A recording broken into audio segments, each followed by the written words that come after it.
Good morning, everyone. We'll just say a word before we begin here. Our condolences, our prayers go out to the Cheney family. Of course, we've had the loss now of former Vice President Dick Cheney. Scripture is very clear. We give honor where honor is due, and someone who gave their life, loved their country, loved serving their country in so many capacities. As you know, Dick Cheney served as Vice President. He served as a Secretary of Defense. He served as a congressman, of course, from Wyoming, and as the youngest chief of staff to any president in the history of the country. And so the honor is certainly due to him, and our prayers go out to the family. This is now day 35 of the Democrat shutdown, and I'll be honest with you, I don't think any of us expected that it would drag on this long. We didn't believe, we couldn't have imagined. It's now tied for the longest shutdown in U.S. history, and we didn't think we'd have to come in here every single day, day after day after day, and repeat the obvious facts to the American people, and to put on display every day what is happening here. Again, it's a split screen. We've talked about the split screen in the country right now. The American people are wise. Ronald Reagan used to remind us you can trust the American people, and we do. And they can see the facts here. They see that President Trump and the Republican Party are delivering real positive results for the American people, delivering on our promises. We passed the Working Families Tax Cut, which is the largest middle-class tax cut in American history. We signed into law as part of that. No tax on tips, no tax on overtime. Big savings for those on Social Security. We strengthened Medicaid with popular, common sense reforms that strengthens the program. We've improved healthcare access in rural communities, and we have reduced premiums. There's a lot more work to be done there. It's the Republicans who are delivering those reforms. We restored American energy dominance. We got the border crisis solved. We are reducing and handling the crime crisis in city by city around America. And we have restored peace through strength. That is on one side of the screen. Over the past 34 days of this shutdown, the Republicans have been the only ones working in good faith to end the shutdown and get everyone paid and get the services flowing again. And we have voted that way 14 times. That's on one side of the screen. On the other is the Democrats. And it's such a stark contrast. Because in the last 10 months, the only thing that party has accomplished for the country is to shut down the federal government and cause this pain. The past 5 weeks have been painfully clear that Democrats are not interested in doing their most basic job. And we explained here yesterday, all of this is motivated by one thing and one thing alone. The Schumer shutdown was never about health care or any other policy that they claim now. They can't even decide amongst themselves what it was about. Some have said it's the Seinfeld shutdown because it's about nothing. But I'll tell you what it is ultimately about, truly. And this is something that can be demonstrated and everyone here knows it's true. As I summarized yesterday, the Schumer shutdown was never about health care or any other policy. It is about fear. It's about fear. Right now, the Democrats fear political retribution from the far left activists in their party more than they fear the consequences of keeping the government closed for weeks on end. They fear political retribution from far left activists more than families going hungry and workers missing paychecks. That is a fact that they are demonstrating day after day and vote after vote. It's gotten so bad for them that even their traditional allies are losing patience now. The head of the Teamsters Union had a blunt message to Democrats a couple of days ago. Quote, "American workers are not bargaining chips. Senators need to stop screwing around and pass the House-passed clean short-term funding bill," unquote. And it's not just the Teamsters, as you know. AFGE, the largest union of federal workers, had the same plea. And so did the National Association of Air Traffic Controllers, the Coalition of Airline Pilots Association, the NetJets Association of Shared Aircraft Pilots, the Allied Pilots Association, Southwest Airline Pilots Association, the New York Steamfitters Union. It goes on and on and on. These organizations have traditionally backed the Democrats for decades. That has been true. They represent tens of thousands of working Americans, all these associations together. And now they're calling on the Democrats to drop their partisan demands and reopen the government. Stop inflicting this pain on the American people because you are afraid of your far left base. And how did the Democrats respond to all this? They're gaslighting the American people and even their own base. The truth is the Democrats have lost touch with working Americans because they've simply stopped listening and stopped serving them. And every few months, after leaning harder into their woke identity politics, they commission an expensive study to try to figure out why working class voters have completely abandoned them in the Democrat Party. Here's a recent finding. This is a left-leaning research group that surveyed 3,000 working class Americans. This was published in Politico November 2nd.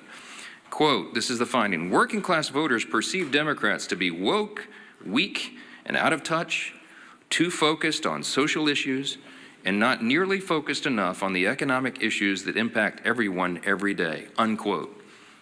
And here's the kicker. They also said working class voters, quote, can't name what Democrats stand for other than being against Donald Trump.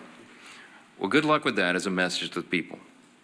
Of course, you don't need a months-long study to tell you that Democrats are woke and weak. You simply need to look around. As Democrats continue to pander to their radical base of affluent progressives, President Trump and Republicans are building a new multi-generational coalition of voters that is grounded in common sense.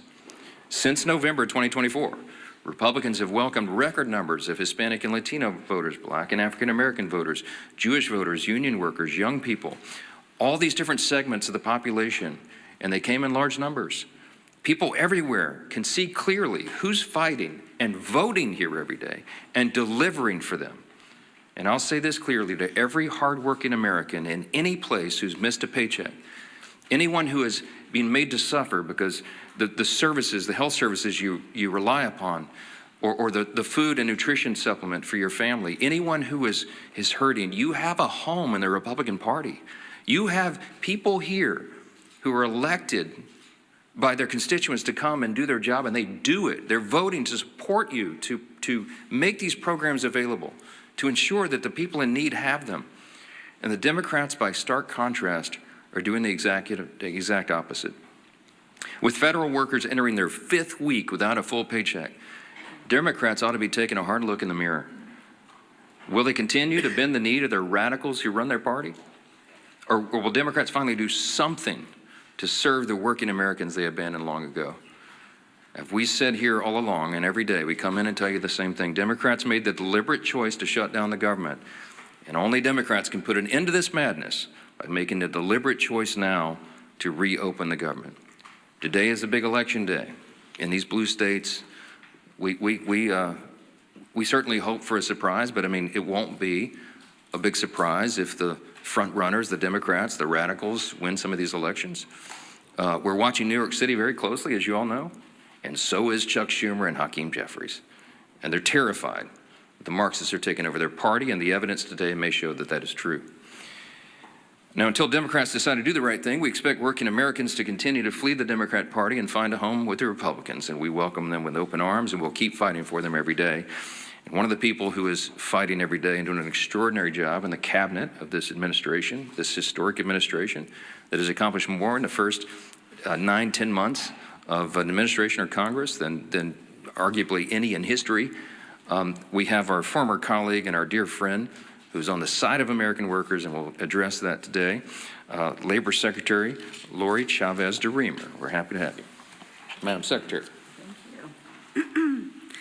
Well, thank you, Speaker Johnson, and it's certainly an honor to be here at the Capitol on behalf of this administration and this president.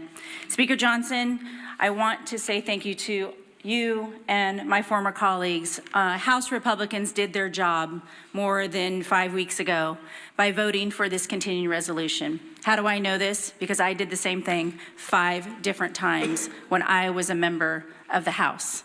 It was one of the easiest votes for me to take because you do not play games on the backs of the American people. It's the fundamental tenet that they elect you to do, and that is to keep the government open. That's exactly what I did. And now Democrats are not choosing to represent their constituents and the American people. What does a shutdown do? 42 million Americans are going without their SNAP benefits.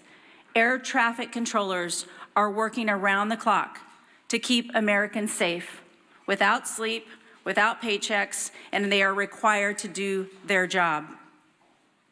Small business owners are not getting $4 billion in small business loans to keep their doors open.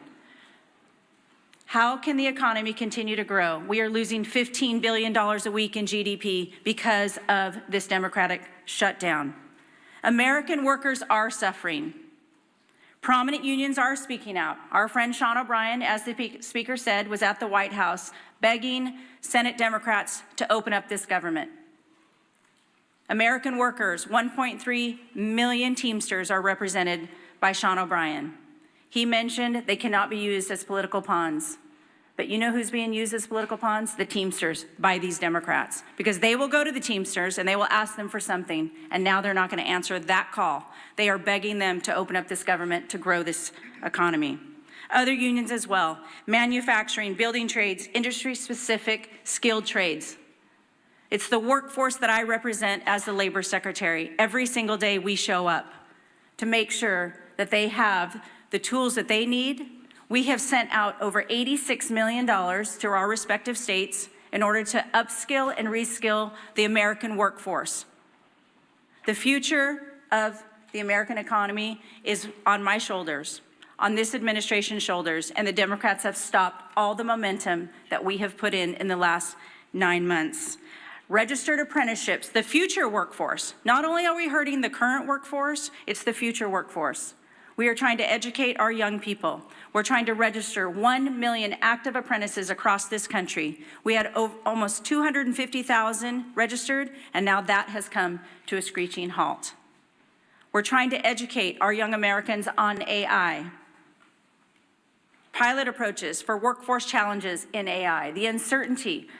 American workers deserve to know that they are going to have a job in this country, and the Democrats have chosen to play those political games. But many of our efforts have been stopped. 13 times they had an opportunity to say yes, just like I did, just like my colleagues have done. Enough is enough. President Trump has done his job.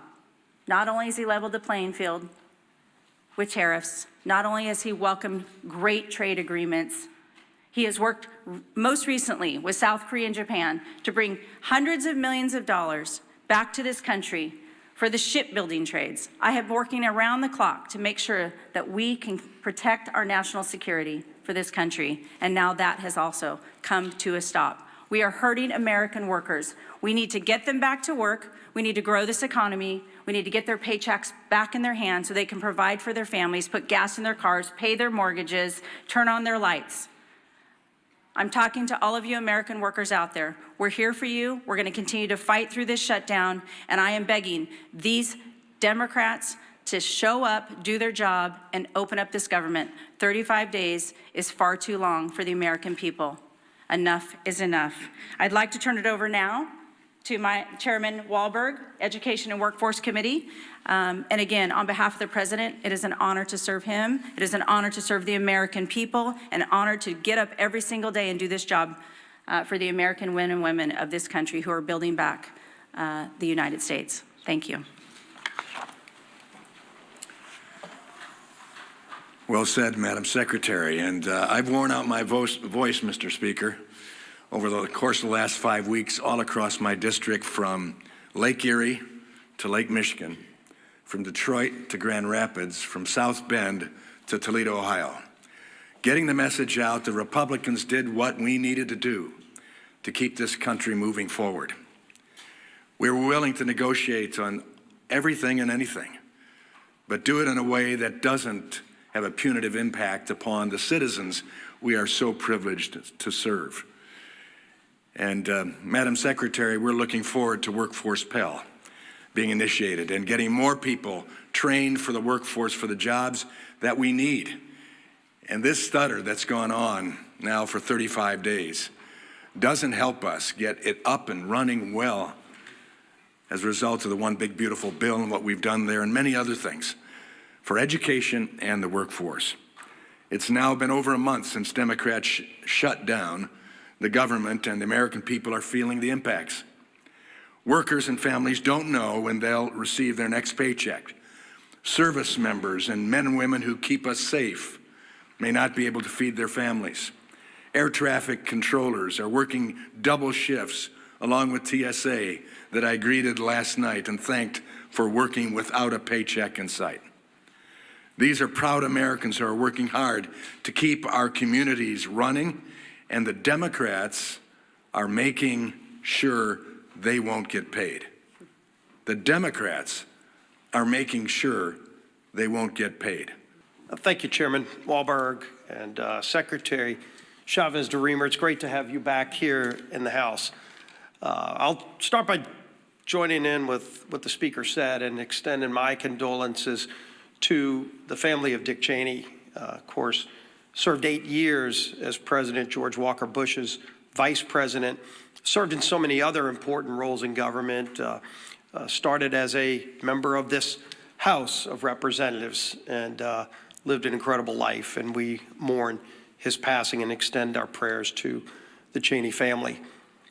As we look at potentially another vote today in the Senate to try to have a breakthrough to open up the government, let's remember when the Senate votes today, they're not voting on some big, massive omnibus bill, a bill that resolves all of our differences. You know, if you're one of these Democrats, and it only takes 5 to get this government back open, and you're struggling with this decision, do you offend your far left radical base? It's about to elect the new leader of their Democrat Party in Mondami in New York. Or do you stand up for the tens of millions of people around the country who are actually suffering? And if you vote yes today, are you giving anything up? What's in that bill? A clean continuing resolution that violates any of your principles? There's nothing. Again, that bill does not solve our differences. That bill just keeps the lights on. That bill just allows federal workers to get paid for the work that they're doing. Those that have to show up and work and keep our airports open. The air traffic controllers who are working under high, incredible stress in a normal time so that planes can land and take off safely with 150 plus people on each one of those planes, without worrying about the stress that as soon as they get off the job, they've got to go do a second shift as an Uber driver because they can't put food on the table because Democrats shut down the government. Hopefully they weigh that when they cast their vote today. And we see every day, of course, unfortunately, more and more consequences to the suffering Democrats are causing. We know on the SNAP program, 42 million people. And yes, the courts are trying to work with the White House to find ways to move some other money around. But as we know, even if they're able to move money around, it doesn't make that program whole. The only way to make the SNAP program whole is by Democrats opening up the government. It's real straightforward. You vote yes or no. You vote yes because you want to put food on the table for 42 million low-income families. But if you vote no, maybe because you're afraid of some radicals in Portland or San Francisco or New York City, when you vote no, you are taking food off the table for 42 million low-income people, the least among us who need that help. 6.7 million going without the Women, Infant, and Children program funding. WIC program is really, really important, again, to very low-income people who need that help. Democrats have no problem shutting off that funding, causing that suffering, and to use their term, because they think they're getting some kind of leverage. We still don't know what the leverage is for. They're trying to leverage the American people, and they can't even articulate what it is they want.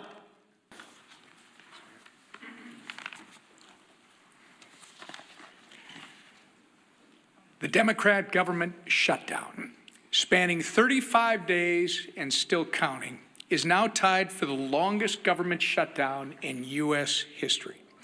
Chuck Schumer and company are going down in the history books for beating total obstructionists over a nonpartisan government funding bill.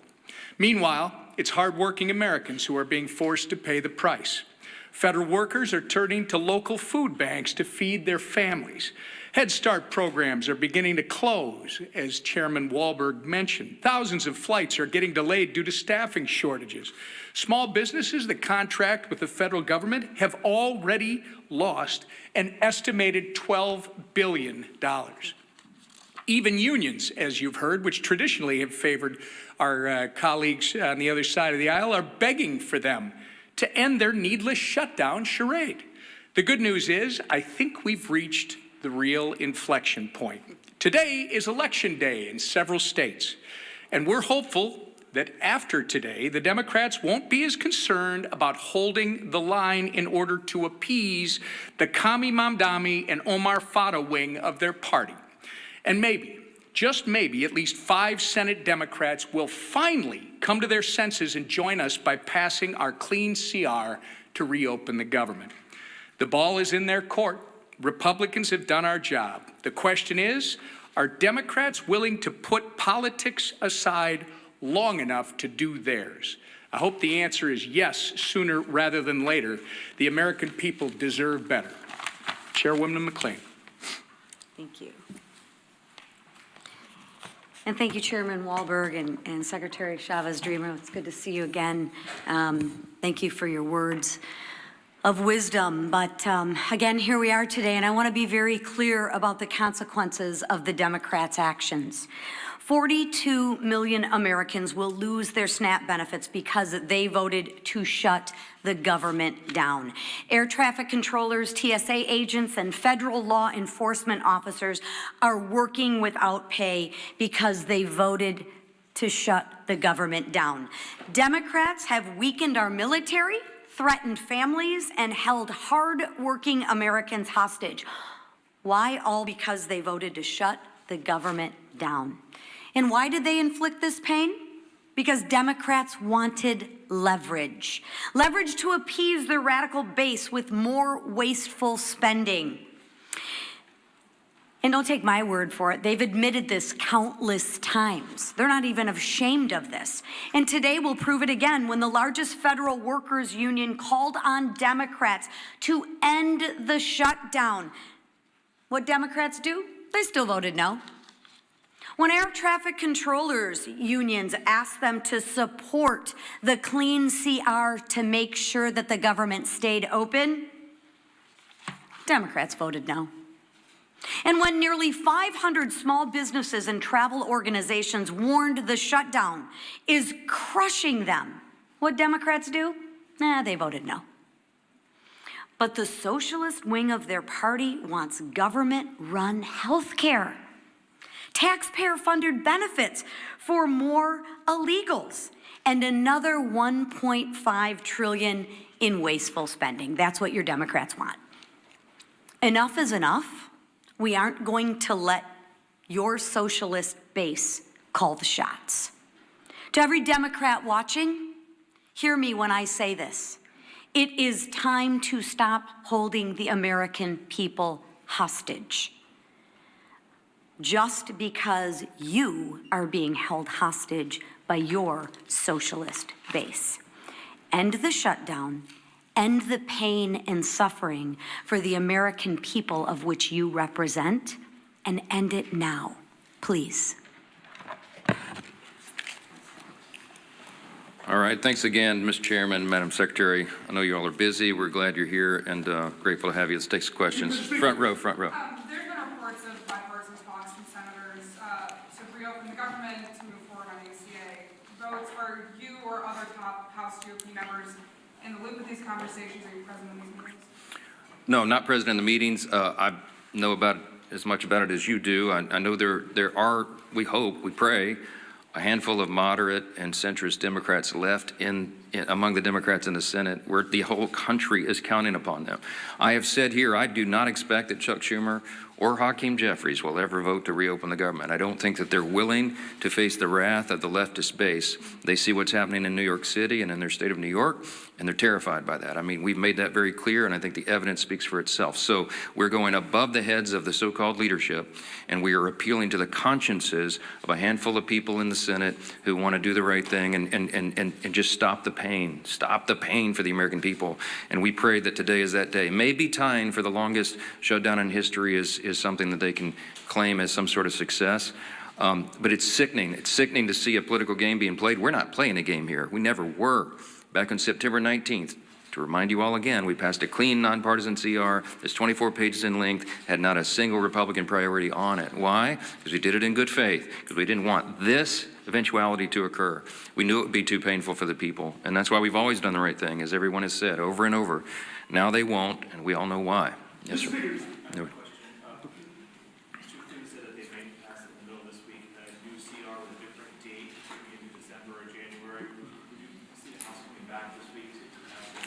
If the Senate passes something, of course, we'll come back. We're running out of clock. Obviously, we put 7 weeks on the clock. That was remember, the bipartisan arrangement that was made between Democrats and Republicans in the House and the Senate, in consultation with the Senate, bipartisan bicameral agreement that they needed 7 more weeks on the clock.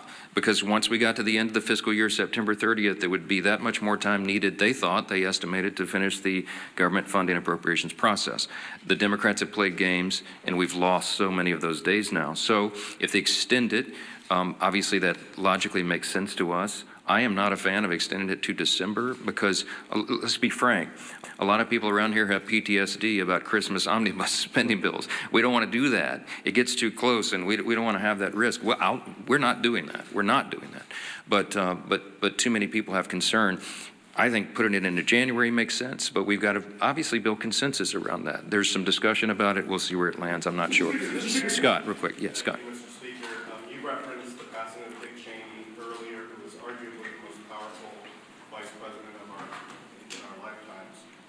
Obviously, he had a complicated relationship with President Trump in his later years, as did his entire family.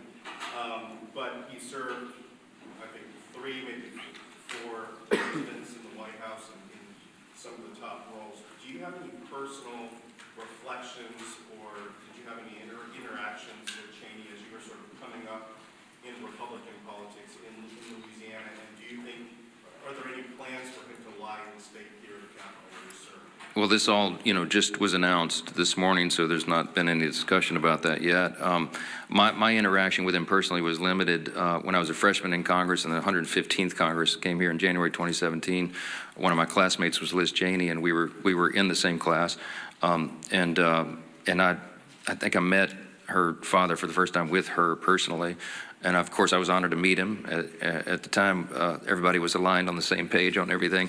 And I, admired what he had done in Republican politics to that point. And I meant what I said when I came up here and began this morning, that even when we have political differences with somebody later in life, you have to honor the sacrifices and the service they gave to their country. We certainly do that for the former vice president, and our prayers go out to the whole family. So, yeah. You talk about the split screen between the Democrats are doing and what the Republicans are doing. What about the split screen about the fact that the Trump administration is administering only part of the SNAP program while President Trump is having a gathering party at Mar-a-Lago? I reject the premise of the question. Let me talk about SNAP. Okay. By the way, the president had an annual Halloween themed party every year at Mar-a-Lago. That's what he went back to as obligatory tradition. And I just discount what you're trying to do there. The SNAP benefit is a very important question. The White House has bent over backwards, as we've recounted here every morning, to make sure that Americans' pain is mitigated as much as possible, reduced as much as possible. So we got the troops paid. They made creative solutions for that. The WIC funding for women, infants, and children. And SNAP came to a legal crossroads because the legal analysis said that you could not use the contingency fund if the underlying fund was not flowing. I've explained that into detail here multiple times. 2 courts disagreed. So what did the president do? In good faith, showing again that he's willing to bend over backwards to help the American people when Democrats are not, he went to the court and said, fine, show me how to do it, because we don't see the path. And so the courts have ordered that. They filed a brief yesterday, or some response yesterday in the court, that they'll give as much as is there. Remember, the contingency fund only has roughly $5 billion, and it costs roughly $9 billion for a month of SNAP benefits. So I think the arrangement is they're going to give half, at least half, to everyone. But here's the problem: it's very complex, is that it's administered through the states, and you have to recalculate all the allocations and how the checks go out. It's not, you can't just flip a switch and do that. It's a lot of work that goes into it. So I can tell you that the president is dialed in on this. The president is trying to protect and cover the American people, as he always does. The president is trying to get the government open again. And the Republicans have voted 14 times to do it, and the Democrats have voted 14 times not to do it, to keep the government closed. That's the story. And I don't know why there's any confusion about this at all. They're going to do it again today. My prediction is the Democrats are going to vote for the 15th time to shut their government down, and they're going to look down their noses at the people who are struggling, who are suffering, can't put food on the table, who can't pay their bills because they're playing games over here. It is absolutely unforgivable in my view. And I wish more of you would give them a tougher time. Certainly, the president has been clear. We secured that border. We're going to continue to work on behalf of this administration to focus on the American people, American first policies, and the American workforce. Thank you. Thank you.